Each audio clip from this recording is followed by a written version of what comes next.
আজকের ভিডিওটিতে site and situation of rural settlement বা গ্রামীণ বসতির স্থান ও পরিস্থিতি সম্পর্কে আলোচনা করব। প্রথমেতে আমাদের এই আলোচনার শুরুতে আমরা এই স্থান ও পরিস্থিতি, অর্থাৎ যেটাকে ইংরেজিতে বলা হয় সাইট এবং সিচুয়েশন, এই যে শব্দ দুটো, এই শব্দ দুটো দিয়ে ঠিক কী বোঝানো হয়। তো দেখো এখানেতে এই যে স্থান কথাটি, অর্থাৎ যে কোনো বসতির যে স্থান, এই কথাটি দিয়ে কি বোঝানো হয়? অর্থাৎ এই যে বসতির নির্দিষ্ট ভৌগোলিক অবস্থান, অর্থাৎ একটা বসতি, সেই বসতির আমাদের পৃথিবীর ভূপৃষ্ঠের ওপরেতে কোথায় অবস্থান করছে, তার যে ভৌগোলিক যে অবস্থানটা, সেই ভৌগোলিক অবস্থানটাকে বোঝানো হয়। এবং এই ভৌগোলিক অবস্থানটি হচ্ছে বিভিন্ন প্রাকৃতিক যে বৈশিষ্ট্যগুলি, সেই প্রাকৃতিক বৈশিষ্ট্যগুলির দ্বারা চিহ্নিত হয়, মানে বোঝানো হয় সেই ভৌগোলিক বৈশিষ্ট্যটাকে। তো যেটাকে বলা হয় হচ্ছে এই স্থান, মানে যে কোনো বসতির স্থান বলতে এটাকেই বোঝানো হয় যে ভৌগোলিকভাবে সেই বসতিটি পৃথিবীর ভূপৃষ্ঠের ওপরেতে কোথায় অবস্থান করছে এবং তার যে ভৌগোলিক যে বৈশিষ্ট্যগুলো সেগুলো কি, সেইটা। আর পরিস্থিতি এই কথাটি, যেটাকে ইংরেজিতে আমরা বলছি হচ্ছে সিচুয়েশন, এই পরিস্থিতি বলতে যেটা বোঝায় যে একটি বসতি তার আশপাশের অঞ্চলের সঙ্গে সংযোগ এবং আর্থসামাজিক সম্পর্ক, অর্থাৎ ভূপৃষ্ঠের উপরেতে অবস্থিত একটি বসতি, জনবসতি, সেই বসতিটি তার চারপাশের বা আশপাশের অঞ্চলের সঙ্গে তার যোগাযোগটা কতটা, তার সংযোগটা কতটা, মানে কানেকশনটা কতটা আছে, এবং তার সঙ্গে সঙ্গে তার যে আর্থসামাজিক যে সম্পর্ক, পারিপার্শ্বিক অঞ্চলের সঙ্গে যে আর্থসামাজিক যে সম্পর্কটা কিরকম, সেইটা বোঝাতে আমরা পরিস্থিতি বা সিচুয়েশন কথাটি ব্যবহার করে থাকি। তো এটাই হচ্ছে এই স্থান আর সিচুয়েশন, যেটা এই মানবীয় ভূগোলেতে বা বিশেষ করে জনবসতি ভূগোলেতে এই বসতির স্থান বা পরিস্থিতি বোঝাতে আমরা ব্যবহার করে থাকি। তো এটা গেল। এবারেতে আমরা আমাদের যে আলোচনার যে বিষয়টা, অর্থাৎ গ্রামীণ বসতির স্থান ও পরিস্থিতি বলতে ঠিক কি বোঝানো হয়। তো প্রথমে আমরা গ্রামীণ বসতির এই যে স্থান বা সাইট অফ রুরাল সেটেলমেন্ট, এই বিষয়টি সম্পর্কে আমরা জানব। তো গ্রামীণ বসতির স্থান বলতে মানে যেটা বোঝায়, যেটা আমরা স্থানের যে অর্থটা যেটা আমরা জানলাম শুরুতে, সেখান থেকেই বলা যেতে পারে যে স্থান বলতে গ্রামীণ জনবসতির নির্দিষ্ট ভৌগোলিক অবস্থান, অর্থাৎ ভৌগোলিক বিভিন্ন বৈশিষ্ট্যের সাপেক্ষে পৃথিবীর ভূপৃষ্ঠের ওপরেতে সেই গ্রামীণ বসতিটি ঠিক কোথায় অবস্থান করছে, আহ, সেইটা, এবং তার যে প্রাকৃতিক যে বৈশিষ্ট্যগুলো, সেই বৈশিষ্ট্যগুলোকে এই স্থান কথাটা দিয়ে বা সাইট কথাটা দিয়ে বোঝানো হয়ে থাকে। আর যে কোনো গ্রামীণ বসতি বা যে কোনো রকমের বসতি গড়ে ওঠার জন্য তার যে স্থানটি, তার যে ভৌগোলিক যে অবস্থান, সেই অবস্থানটি কিন্তু খুবই মানে মানে গুরুত্বপূর্ণ একটি বিষয়। এবং দেখো এখানে যেটা বলছে যে এটি বসতি গড়ে ওঠার জন্য স্থানটির উপযুক্ততার উপর নির্ভর করে, এই যে বিষয়টি, অর্থাৎ একটা বসতির যে ভৌগোলিক যে অবস্থান বা যেটার যে স্থানটা হবে, সেই স্থানটা আহ, বা সেই বসতিটা গড়ে ওঠার জন্য সেই স্থানটির উপযুক্ততার উপর নির্ভর করে থাকে এটা। এবার দেখো এখানে যে এই যে স্থান নির্ধারণের কতগুলো উপাদান আছে, যেগুলো আমি এক এক করে আলোচনা করব। তো দেখো প্রথমেতে হচ্ছে ভূপ্রকৃতি। যেহেতু স্থান বিষয়টা হচ্ছে প্রাকৃতিক বৈশিষ্ট্যের সঙ্গে সম্পর্কিত, তো সেই কারণেতে সবার প্রথমেতে আসছে যেটা, মানে সেটা হচ্ছে ভূপ্রকৃতি। তো এখানেতে যেটা বলা হয়েছে, দেখো যে গ্রামীণ বসতি সাধারণত সমতল বা উঁচু, মানে সামান্য উঁচু জমিতে গড়ে ওঠে, যা বন্যা বা জলাবদ্ধতা থেকে নিরাপদ এবং কৃষি বসবাসের জন্য উপযুক্ত। আর পাহাড়ি অঞ্চলে বসতি পাহাড়ের ঢালে বা সমতল উপত্যকায় অবস্থিত। অর্থাৎ দেখো যে যখন আমরা গ্রামীণ বসতিগুলি সাধারণত কি হয় না, কৃষিকাজের উপরেতে নির্ভরশীল থাকে, যে কারণে সমতল ভূমি তে এই বসতিগুলো গড়ে উঠতে দেখা যায়। সমতল ভূমিতে আরও আমাদের শহরে বসতিও গড়ে ওঠে, তো গ্রামীণ বসতিও সমতলেতে গড়ে ওঠে। এবং যদি সেটা নদী গঠিত কোনো সমভূমি হয়, তাহলে সেখানে যদি বন্যার প্রকোপ থাকে, তাহলে দেখা যায় যে সেখানকার বসতিগুলো একটু উঁচু জমিতে গড়ে ওঠে, যেখানেতে বন্যার জল এতে ডুবে যাতে না যায়। তো এটা। আর আর তার সঙ্গে দেখো যে পাহাড়ি অঞ্চলের যে বসতি যেগুলো হয় সেগুলো পাহাড়ের ঢালে বা উপত্যকার সমতল অংশেতে এই বসতিগুলো অবস্থিত হয়ে থাকে। এরপরে দেখো ২য় যেটা রয়েছে সেটা হচ্ছে মাটির উর্বরতা।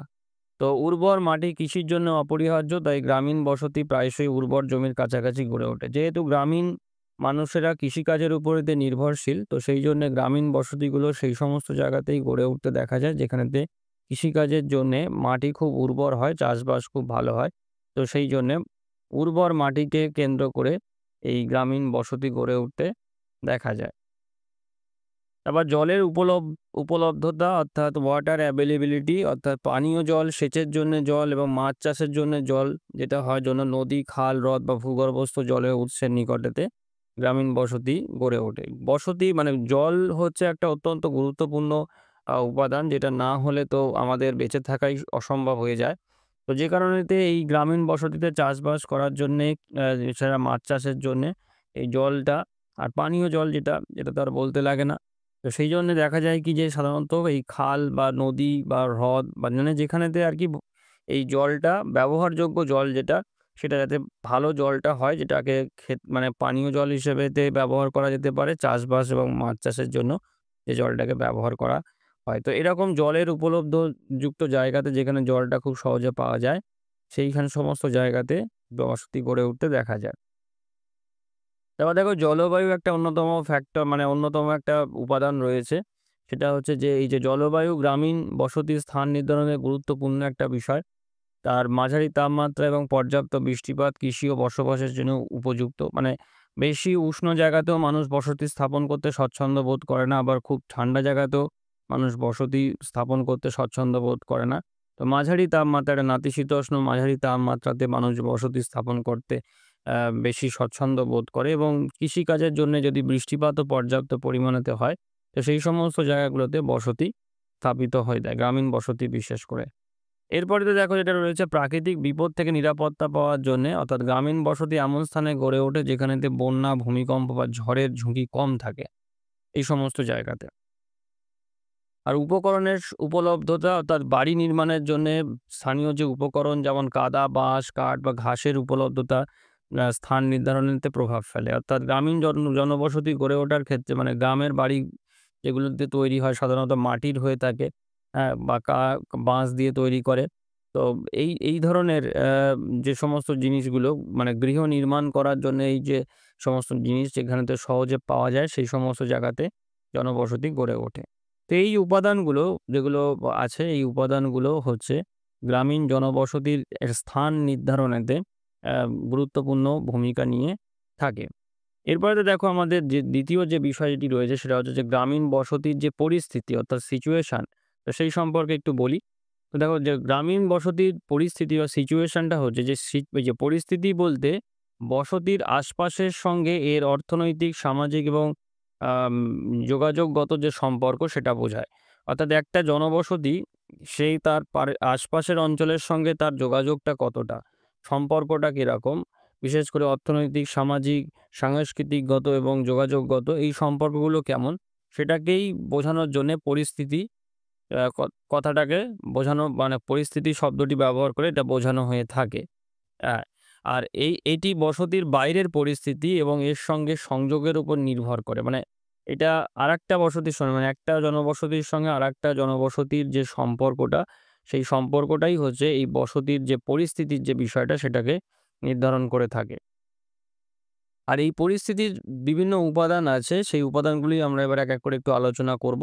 দেখো অর্থনৈতিক সংযোগ, যেখানে দেখো যে গ্রামীণ বসতি সাধারণত বাজার, বাণিজ্য কেন্দ্র বা শিল্প এলাকার সঙ্গে সংযুক্ত থাকে, যেখানে কৃষি পণ্য বিক্রি এবং প্রয়োজনীয় পণ্য কেনা যেতে পারে। তারপরে তো দেখো যেটা রয়েছে সেটা হচ্ছে যোগাযোগ ও পরিবহন আ মানে ভালো পরিবহন ব্যবস্থা যুক্ত যে জায়গাতে, যেখানেতে মানে গ্রামীণ বসতি দেখো পরিস্থিতি মানে সিচুয়েশনটা হচ্ছে কিনা রাস্তা, নৌপথ বা রেলপথের মাধ্যমেতে অন্য এলাকার সঙ্গে সংযোগের উপর নির্ভর করে। ভালো যোগাযোগ ব্যবস্থা অর্থনৈতিক উন্নয়নকে ত্বরান্বিত করে থাকে। অর্থাৎ বসতি সেই সমস্ত জায়গাতে নির্মাণ করা মানুষ স্বচ্ছন্দ বোধ করে যেখানেতে ভালো রাস্তা আছে, পরিবহন ব্যবস্থা ভালো, একটা অঞ্চলের সঙ্গে আরেকটা অঞ্চলে বা একটা জায়গা থেকে আরেকটা জায়গাতে ভালোভাবে যোগাযোগ করতে পারা যায়। তো এই ব্যাপারগুলো। যেখানেতে ভালো সেখানেতেই জনবসতি বেশি গড়ে উঠতে দেখা যায়। আর এটা সম্মিলিতভাবে কিন্তু সেই বসতির সেই এলাকার অর্থনৈতিক উন্নয়নকেও কিন্তু ত্বরান্বিত করে থাকে। তারপর দেখো সামাজিক এবং সাংস্কৃতিক সম্পর্ক, যে গ্রামীণ বসতি প্রায়শই আশপাশের গ্রাম বা শহরের সঙ্গে সামাজিক ও সাংস্কৃতিক সম্পর্ক বজায় রাখে। এটি বিবাহ, উৎসব এবং ধর্মীয় কাজকর্মের মাধ্যমে আ প্রকাশ পায়। অর্থাৎ পরিস্থিতি ব্যাপারটাই কিন্তু হচ্ছে যে তার আশপাশের অঞ্চলের সঙ্গে তার সম্পর্কটা কিরকম সেটাই। তো যে কারণেতে মানে একটা গ্রাম বা শহর মানে মানে জনবসতির ক্ষেত্রে দেখাই যায় এটা, যে তার আশপাশের যে গ্রাম আছে বা শহর আছে তার সঙ্গে বিভিন্ন সামাজিক এবং সাংস্কৃতিক যে মানে বিষয়েতে মেলবন্ধন দেখতে পাওয়া যায়। বিশেষ করে বিবাহ, উৎসব বা ধর্মীয় কার্যকলাপকে ক্ষেত্র করে। আচ্ছা, তারপরে তো দেখা যায় যে প্রাকৃতিক সম্পদের সঙ্গে সম্পর্ক, অর্থাৎ গ্রামীণ বসতি আশপাশের প্রাকৃতিক সম্পদ যেমন বন, নদী বা খনিজ এর সঙ্গে সংযুক্ত থাকে, যা জীবিকার জন্যে গুরুত্বপূর্ণ। দেখাই যায় যে মানে মানে যে সমস্ত বনাঞ্চলগুলো আছে যেখান থেকে সম্পদ আরোহণ, বিশেষ করে কাঠ কাটা যেতে মানে কেটে আনা যেতে পারে বা বনজ অন্যান্য যে সমস্ত সম্পদ পাওয়া, সেখানে তো বসতি গড়ে উঠতে দেখা যায়। গ্রামীণ জনবসতি তারা এই বনজ সম্পদ সংগ্রহের কাজেতে লিপ্ত থাকে বা নদী থেকে মাছ ধরার কাজেতেও লিপ্ত থাকার জন্য যে সমস্ত গ্রামীণ জেলে আ যে সমস্ত জনবসতিগুলো গড়ে তোলে। এবার খনিজ সম্পদ আরোহণের ক্ষেত্রেও দেখা যায় যে খনি এলাকাগুলোর পাশেতেও এরকম গ্রামীণ বসতি গড়ে উঠতে দেখা যায়। অর্থাৎ একটা যেখানেতে জীবিকার একটা মানে জীবিকার যদি সন্ধান মানে পাওয়া যায় বা জীবিকার যেখানেতে পাওয়া যায় সেখানেতেই হচ্ছে মানে প্রাকৃতিক সম্পদকে কেন্দ্র করে যদি জীবিকার আ একটা ব্যবস্থা হয়, তাহলে দেখা যায় যে সেই সমস্ত সম্পদকে কেন্দ্র করে বসতি গড়ে উঠতে দেখা যায়।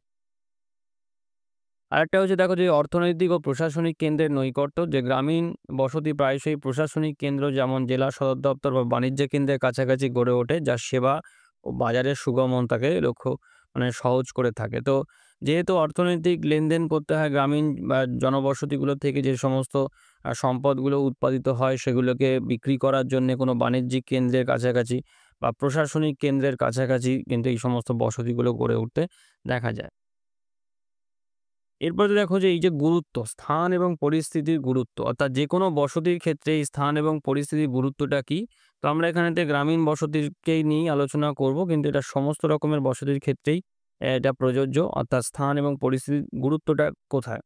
দেখো, ১ম হচ্ছে অর্থনৈতিক উন্নয়ন, অর্থাৎ উপযুক্ত স্থান যেমন উর্বর মাটি, জল, কৃষি ও জীবিকার জন্য গুরুত্বপূর্ণ। ভালো পরিস্থিতি যেমন বাজারের সঙ্গে সংযোগ অর্থনৈতিক প্রবৃদ্ধিকে ত্বরান্বিত করে। একটা জনবসতি কোন জায়গাতে অবস্থিত হচ্ছে, অর্থাৎ তার যে সাইট বা তার যে স্থান সেইটা কোথায়, সেটা কিন্তু আ তার মানে ভবিষ্যৎ উন্নতির ক্ষেত্রে একটা বড় ভূমিকা নিয়ে থাকে।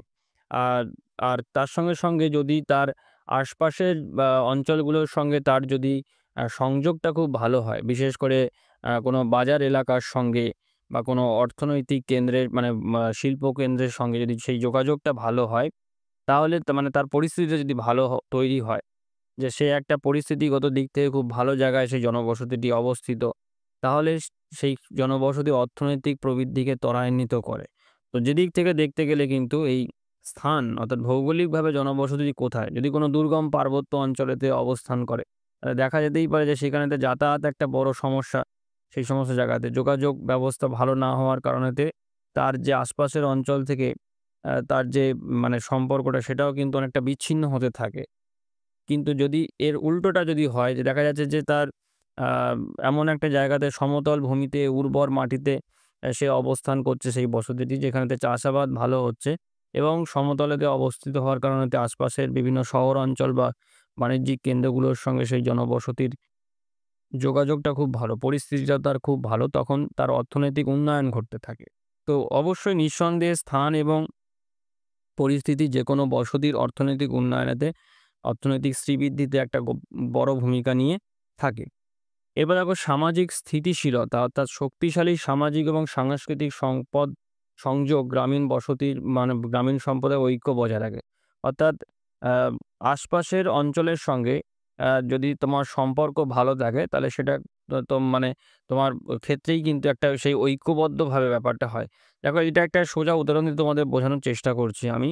যে যেরকম দেখো আমাদের যে মানে আমাদের যে ধরো আমাদের যে পরিবার আছে, আমাদের যে বাড়ি আছে সেই বাড়ির চারপাশে যে প্রতিবেশী যারা থাকে, ঠিক আছে? এই প্রতিবেশীদের সঙ্গে যদি আমাদের সম্পর্ক খুব ভালো থাকে, অর্থাৎ প্রতিবেশীদের সঙ্গে যদি আমাদের পরিস্থিতি অর্থাৎ সিচুয়েশনটা যদি খুব ভালো কন্ডিশনেতে থাকে, সবার মধ্যে যাতায়াত রয়েছে, কথাবার্তা রয়েছে, বিভিন্ন বা মানে অনুষ্ঠানেতে নিমন্ত্রণ থেকে আরম্ভ করে যে ব্যাপারটা হয় আরকি, সেটা যদি খুব ভালো থাকে প্রতিবেশীদের সঙ্গে, তাহলে দেখবে যে আমাদের মধ্যে একটা ঐক্যতা তৈরি হয়ে যায়।